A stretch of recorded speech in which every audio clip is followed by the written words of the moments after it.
Welcome to the Competitive Advantage Series presented by Ticketmaster.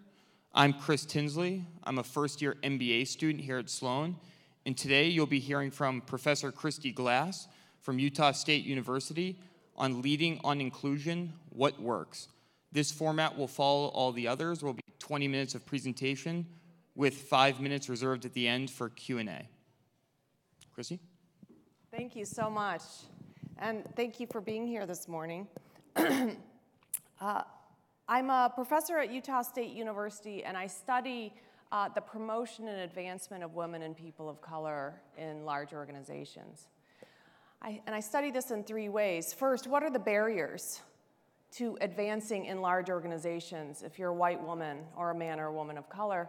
Second, what impact do those leaders have on our organizations, the short, medium, and long term? And finally, what strategies do those individuals use to navigate bias and barriers to reach top positions? And the lessons I've learned from that research I'd like to share with you today. So there's overwhelming evidence that diversity and inclusion strengthens organizations. My own research shows that organizations that prioritize equity and inclusion enjoy stronger community relations, are more transparent and have stronger governance structures, are more socially responsible, have more diversity in terms of their supplier relationships. They're more equitable in terms of pay and advancement for all workers. And perhaps most importantly for your industry, organizations that prioritize inclusion are more creative, more innovative, and more successful. The bottom line for me is that your organization is only as good as your talent. Right? Your employees are the best asset you have. Now, yesterday when I was going to various sessions, I learned a lot about some of the challenges that your industry faces. Challenges in terms of changing demographics, younger fans coming at sports in new ways, with new values, with new perspectives, with new demands. And this is leading you to face challenges in terms of audience expansion, access, and content. I promise you that diversity and inclusion in your organizations can help you meet those challenges in the years to come. This is a talk about talent. So, my goal today is to encourage you to be just as aggressive about seeking talent on the business side of your organization as you are about the athletic side. Imagine for a moment if there was evidence that a league was systematically excluding some of the best players in the country. That would undermine the legitimacy of the league. The same is true of recruitment, hiring, and advancement on the business side. There's evidence that our organizations systematically limit the recruitment, the advancement of women and people of color. And my research on the glass cliff shows that when women and people of color are promoted, either to head coaching positions or to top leadership positions in corporations, they tend to be promoted during times of crisis when their organizations are at risk to fail. What this means is that our organizations are failing in their fundamental mission to recruit and hire the most talented people, and that we often squander the leadership capital of those that we already have. Unless you're aggressive about reducing bias, you may be, and most likely are, robbing your organization of the incredible benefits of diversity and inclusion. So my goal today is to share with you 5 broad strategies that in conjunction can help strengthen your organization by reducing errors and making it more likely that the most talented people will rise to the top in your organization. So the first strategy is to track your data. This is a conference on analytics, and I can't emphasize enough the power of data and data transparency in reshaping your organization. One of the best ways to make progress on inclusion is to be accountable and to be transparent about what your goals are and what your progress is toward achieving your goals. Data transparency is powerful. A recent study focused on an organization where Black executives were systematically given lower bonuses than white executives. And the researcher conducted a pretty simple experiment. They simply made bonuses transparent. Everybody could see it. As soon as managers realized the discrepancy, and perhaps most importantly, realized their peers, subordinates, and superiors would see the discrepancy, the gap disappeared. Right. So start by setting goals. Where do you want to be in the short, medium, and long term? Look at organizations in your industry that are doing this really well, and perhaps track your progress to that organization. Then evaluate where you are. Where are you in terms of hiring, promotion, performance evaluation, wage setting, advancement? Is there any evidence, as you track that data, that there may be biases or inequities at one of those levels?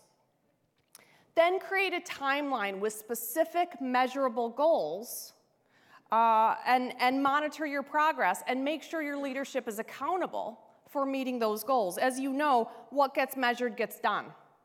Right? So start measuring. And finally, be transparent with your organization about what your priorities are. Be transparent about when you're meeting your goals and when you fail and what you're going to do about the failure. That can help engage all of the folks in your organization and increase the sense of folks in your organization that your organization is committed to fairness. This can only help you. Number 3, engage your managers. Research finds that when managers' advancement and compensation is tied to their subordinates' productivity, managers are much more accurate and objective in their evaluations. When decision makers, just like the rest of us, when decision makers know they're accountable, they slow down and they make really careful decisions. But accountability and transparency should not be punitive, right? When managers are engaged as problem solvers on inclusion, their commitment increases, they take the job seriously, and they apply their skills to advancing fairness. So invite managers to be a part of these organizational efforts. Invite them in. Frame these practices as an incredible opportunity to take your organization forward as opposed to a mandate or a punishment. Encourage managers to formalize and standardize their evaluation practices at every stage, from recruitment to hiring to wage setting to promotion. When we standardize our processes, we're less likely to make mistakes and to rely on bias to shape our decisions. Also encourage your managers to rely on data. Again, this is an analytics conference, right?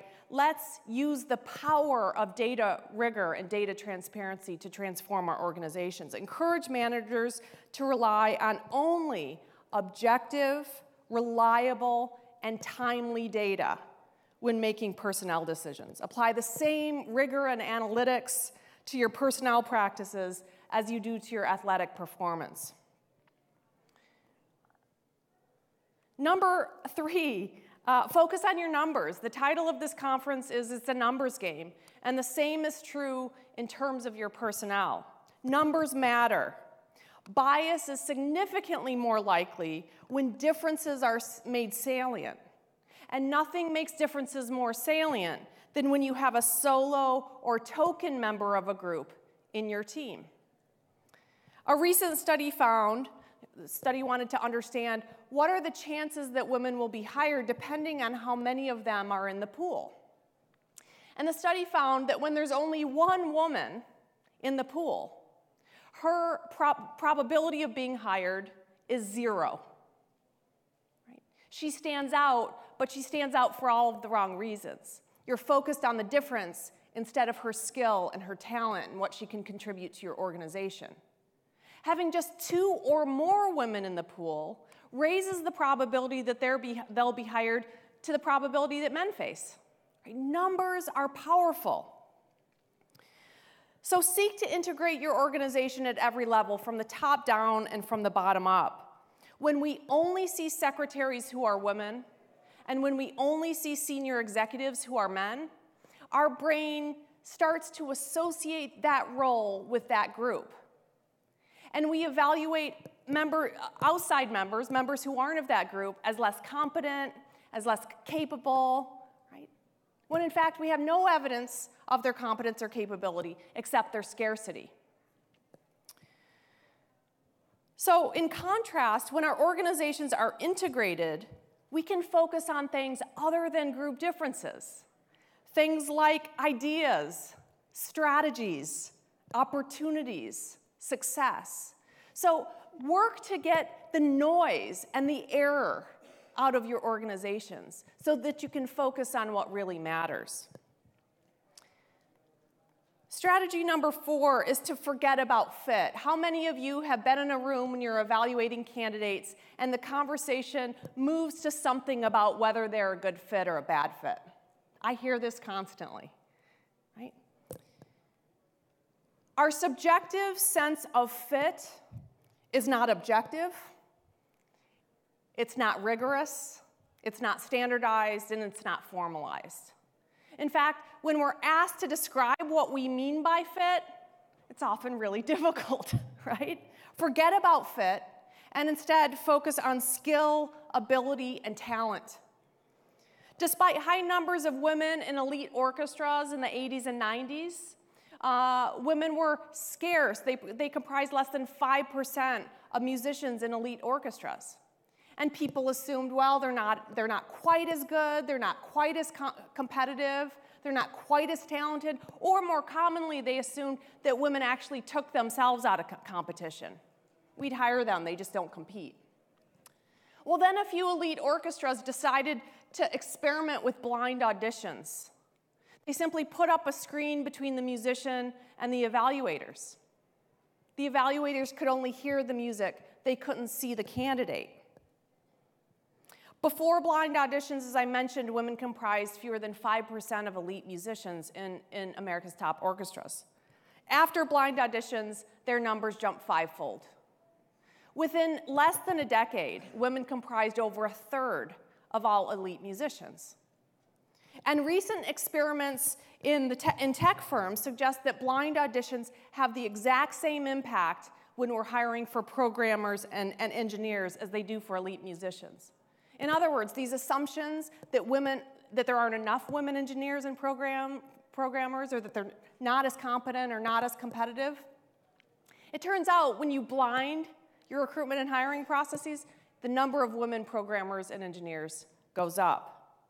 Blind auditions reduce bias because they force evaluators to rely on the only piece of information that matters: talent. So, it may be hard to blind some of your practices, but innovate, be creative, right? Where in your processes can you reduce identifying information so that your brain can't get caught up in information that's quite simply not relevant? Evaluate candidates using only clear, explicit criteria, and apply the same criteria and evaluate the same criteria the same for all your candidates. There's overwhelming evidence that men are hired and promoted based on their potential, whereas women are hired and promoted based on their proven track record. That's an example of using different criteria and weighing the criteria differently based on the gender of the candidate. Rely on tools like checklists and rubrics to prevent subjective assessments from creeping in.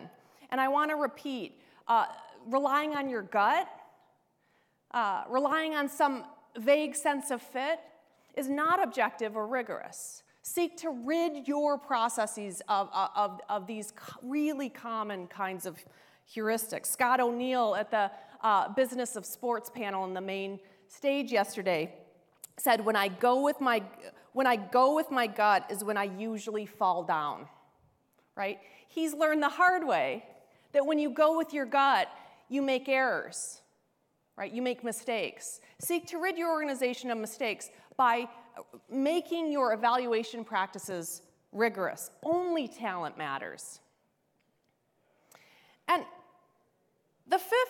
strategy is undoubtedly the most difficult to actually implement, and that is to slow down. All of the benefits of the other strategies I've discussed disappear when we are under time pressure. Now, how many of your daily work lives are characterized by a pressure to make quick decisions? Or the pressure to make a decision without full or complete or timely information? How many of you constantly experience multitasking, mental overload, stress, or fatigue when you're at work? Yeah, I've just described the typical American work life, right? This is a real problem when it comes to inclusion. Time pressure increases our tendency to make fast and automatic decisions. When we're busy, we take shortcuts, including relying on stereotypes and biases that lead us to make mistakes. Basically, slow down and you'll make fewer turnovers. Experimental research on medical treatment finds that when doctors face significant time pressure, they're significantly more likely to underdiagnose Black patients compared to white patients. They're also significantly less likely to recommend Black patients for needed specialty treatment. When time pressure is removed, these differences disappear. Now, in the medical industry, bias and busyness is a matter of life or death. That might not be true in your organizations, but the point is, when you're busy, when you're facing time pressure, you make mistakes, you make errors. You limit your organization's ability to maximize talent and success. When we slow down, we're more careful, we're more deliberate, we're more logical, we do the right thing and we make fewer errors. So think about your evaluation practices. Recruitment and hiring, performance evaluations, wage setting, bonus granting, promotions. Think about every stage in which you are evaluating candidates in your organization. How can you slow it down? How can you make sure decision makers have time and mental space to carefully evaluate candidates so that they make the best decision? So these 5 strategies can help you be successful off the court as well as on the court. Track your data, engage your managers. Remember, it's about numbers. Forget about fit, and slow it down. And remember that leaders in your organizations have a vital role to play. One of the strongest predictors of effective practices is leadership engagement and endorsement. Leaders must be visible and vocal for communicating the priority of inclusion. Also, I want to encourage you to think about inclusion and success and maximizing talent as a multi-pronged, long-term investment. Right? Approach the issue holistically. As I've mentioned, there is no silver bullet, but many and varied ways and strategies that you can help build the bench for talent in your organizations. And I want you to remember that prioritizing equity and inclusion is synonymous with talent. We're not talking about a side hustle here. We're talking about what is fundamental to your organization's success. Making sure there are perspectives and people and ideas and talent sufficient to meet the challenges that your organization faces today and in the long term. The goal of all of these strategies is not to hire a certain kind of person. The goal of all of these strategies is to recruit, hire, retain, and promote the most talented individuals in your industry. Thank you.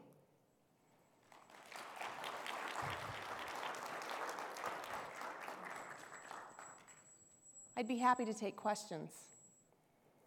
Yeah, please.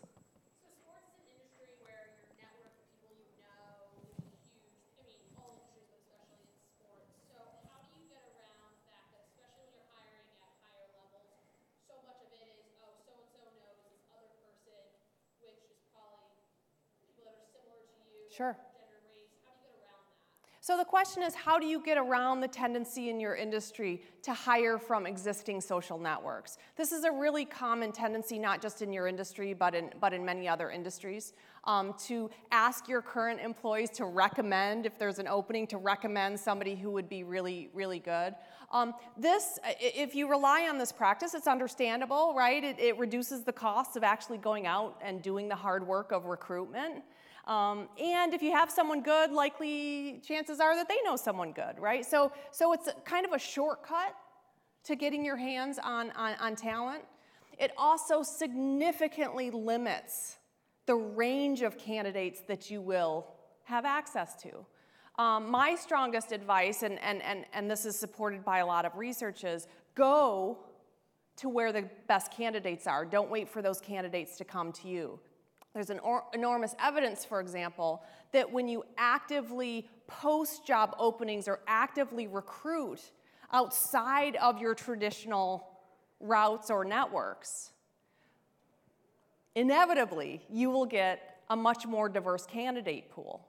And we all benefit. The more diverse and deep and broad our candidate pool, the better we are, right? The more candidates you have, the more selective you can be about talent, right? So you're undermining your efforts if you take the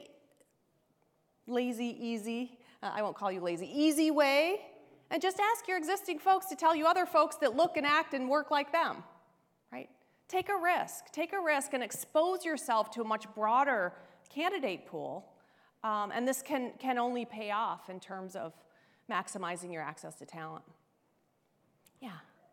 Kind of piggybacking on that, if I'm looking at a job on the sports side, so coach, general manager, that the talent pool, a lot of times people say it's ex-players. So in like professional football, there's not a WNBA like type equivalent. How do you force a gender diversity in that kind of scenario where someone looking at the most talented applicants have already been self-selected into a not very diverse group? Yeah, I mean, I think it's really difficult when we're talking about gender as head coaches for men's professional sports. I think there's a lot of work that needs to be done to build the bench of talented women. Some of that's already being done by, I think, really creative and innovative organizations, and I think the league's going to benefit from those efforts.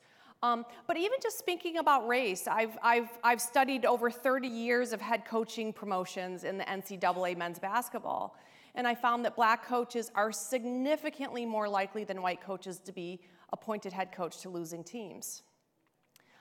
In other words, we call this the glass cliff. They're kind of set up to fail.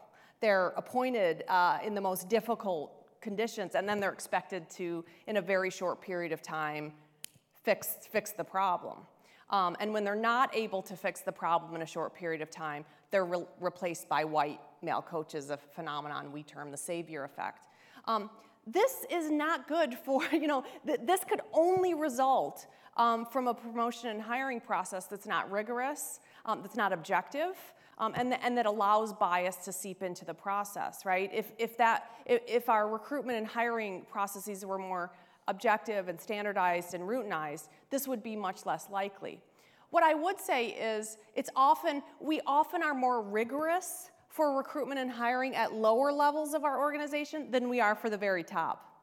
This is true, as true in terms of coaching as it is in terms of CEOs or senior executives.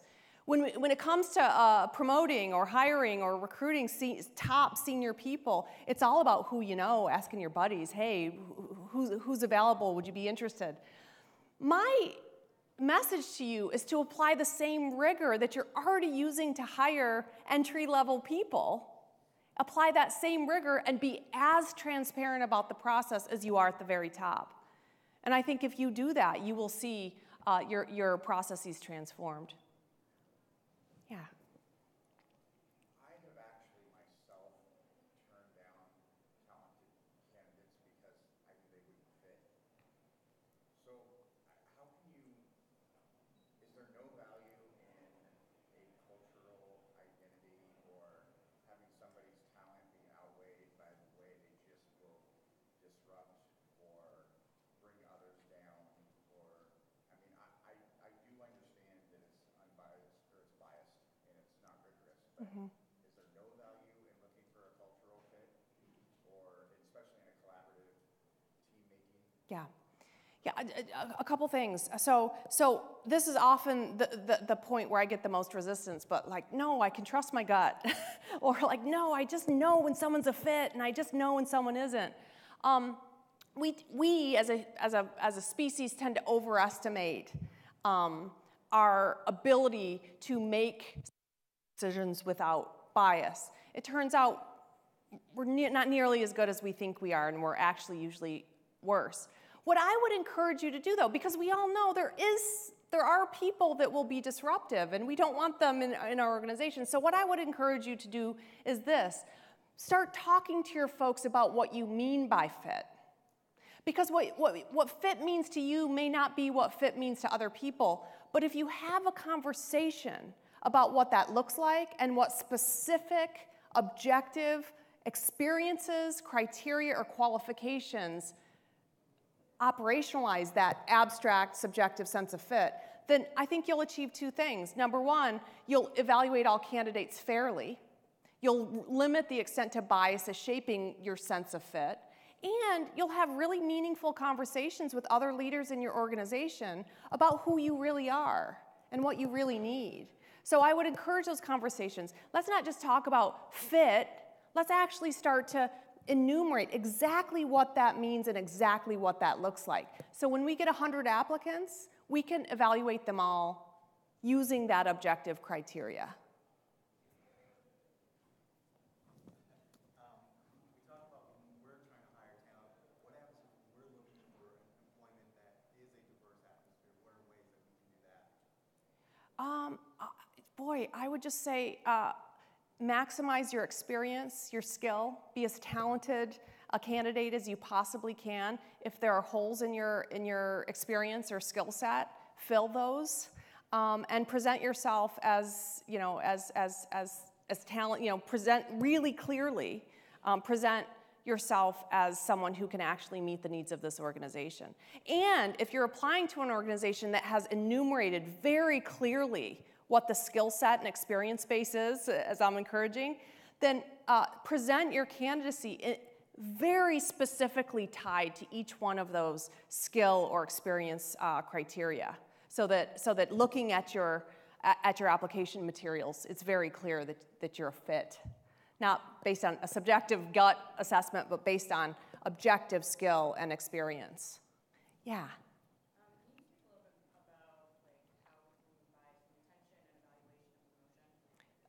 How can we remove bias from retention? Evaluations. Yeah, evaluations are some of the most biased, tend to be some of the most biased kind of points in terms of the way we evaluate individuals.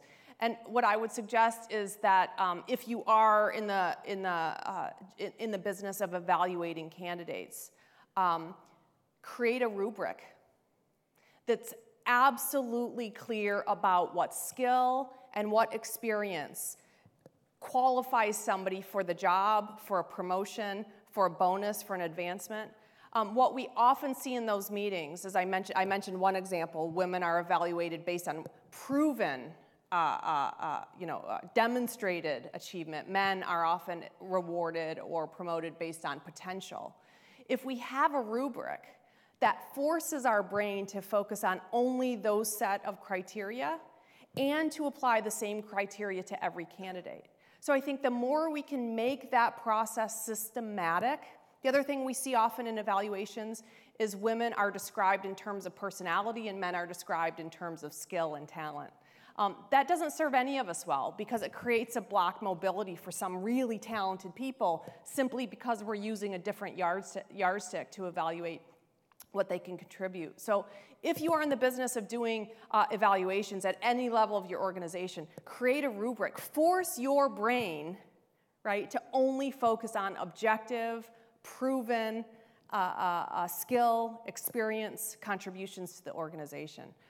Absolutely. In the back. Oh, I'm all done. I'm all done. I've gotten the cue. By all means, come up after. I'd be happy to chat with any of you. Thank you so much.